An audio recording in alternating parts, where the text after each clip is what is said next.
Benjamin Franklin, the first American citizen. Many people call Benjamin Franklin the first citizen of America, and for a reason. He was one of the most influential founding fathers, and with his discovery of electricity and other important contributions, major remnants of him are still alive today. At a time when much of the science of the world was yet to be discovered, Benjamin Franklin displayed leadership by showing other scientists to be more creative, courageous, and experimental to find new resources and knowledge. The immediate impact was the new knowledge of electricity and the inventions of the lightning rod and the battery. The long-term consequences, or legacy, include the way electricity powers almost everything we do, and how it is becoming a resource that is saving our planet. Benjamin Franklin was not just a great scientist, he was an inventor and also a politician for the new American government forming after the Revolution.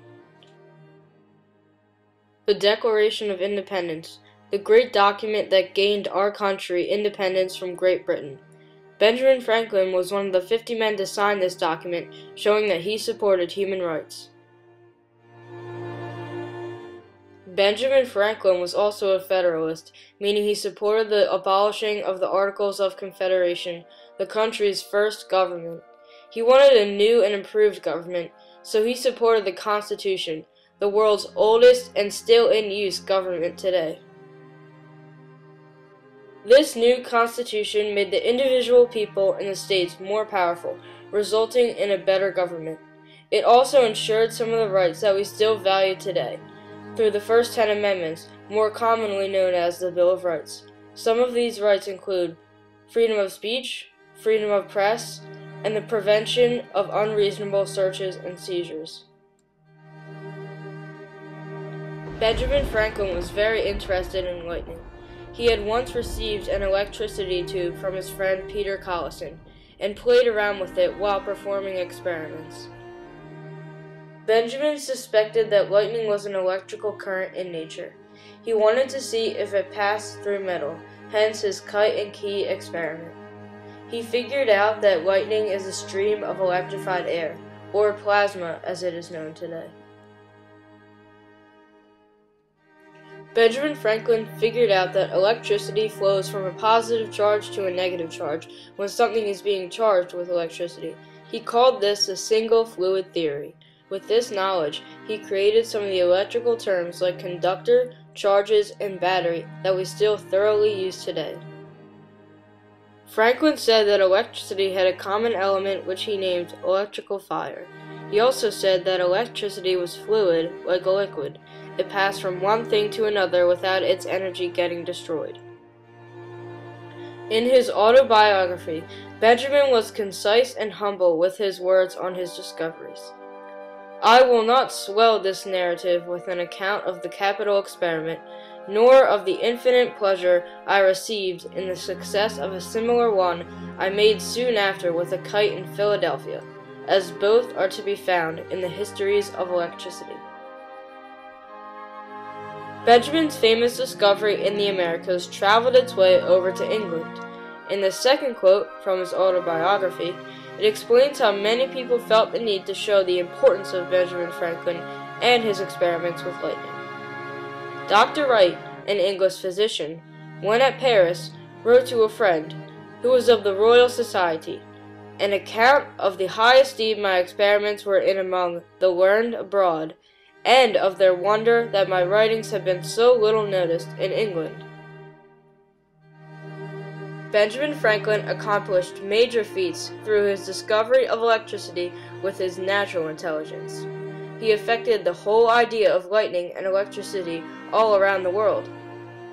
Thus, without studying in any college, I came to partake of their honors.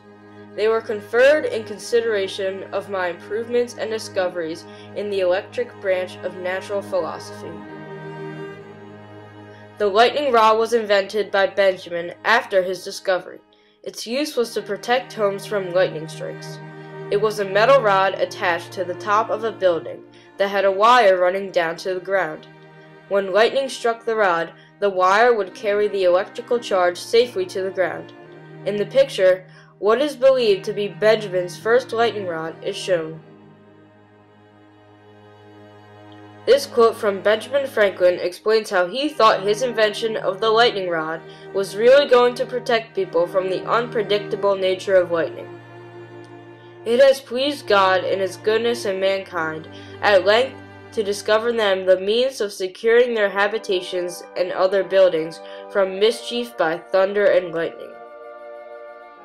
If the house or barn be long, there may be a rod and point at each end, and a middling wire along the ridge from one to the other. A house thus furnished will not be damaged by lightning, it being attracted by the points, and passing through the metal into the ground without hurting anything. This quote explains how Benjamin Franklin wanted the lightning rod to be used. The James Madison Papers, a collection of materials representing James Madison's life, include a poem by Jonathan Odell within it. With a spark which he caught from the skies, that his and could defend us from thunder. These lines describe Odell's adoration for Franklin, the importance of his discovery, and also his invention of the lightning rod. After Benjamin's discovery of electricity, he ventured into the medical field of science. Benjamin wrote much about electrical care of paralysis in his writings of letters, articles, and collections of sayings. This photo shows a statue of Benjamin Franklin at Pennsylvania University in Philadelphia. This university is known for their involvement with medical science, showing what a big impact Benjamin had. Many knew electricity sent through the body could cause involuntary twitching and contracting of muscles. People, including Benjamin, believed that sending this shock through the body and paralyzed limbs could increase blood flow, regenerate muscle, and restore movement. Franklin contributed many inventions for electrical therapy. He never called himself an electrical therapist, but he was contacted by many for his great reputation and experience. He used an electrical generator, where an electrical charge was made by turning a crank, and a Leyden jar, used to store the electricity for his patients. He never found a cure for paralysis with his treatments, but he treated many and found ways to make people better. Benjamin Franklin had a specific and careful way to treat his patients, making sure they were cared for properly. Some years since, a number of paralytics were brought to me from different parts of Pennsylvania and the neighboring provinces to be electriced, which I did for them at their request. My method was to place the patient first in a chair on an electric stool and draw a number of large, strong sparks from all parts of the affected limb or side. Then I fully charged 2 6-gallon glass jars, each of which had about 3 square feet of surface coated, and I sent the united shock of these through the affected limb or limbs, repeating the stroke commonly 3 times each day. Benjamin found much success in his treatments. The first thing observed was an immediate greater sensible warmth in the lame limbs that received the stroke than in others. The limbs, too, were found more capable of voluntary motion and seemed to receive strength. Benjamin Franklin, overall, helped many people who struggled through paralysis, showing just another aspect of his incredible legacy. Jacques Lafitte said, "The companion note explains that future ages will regard Benjamin Franklin as a god, responsible for the most far-reaching changes of the century. The discovery of electricity will alter all of physics, and the founding of the United States will alter all of politics. There is no describing how much Benjamin Franklin impacted our country. Like a crater, he left an enormous mark with his discovery of electricity and the overall founding of the United States." Benjamin Franklin, the first American citizen. His leadership will guide us through the centuries to come, and his legacy will stay with us forever. With the discovery of electricity, Benjamin Franklin is arguably the most prominent figure in the founding of our modern world.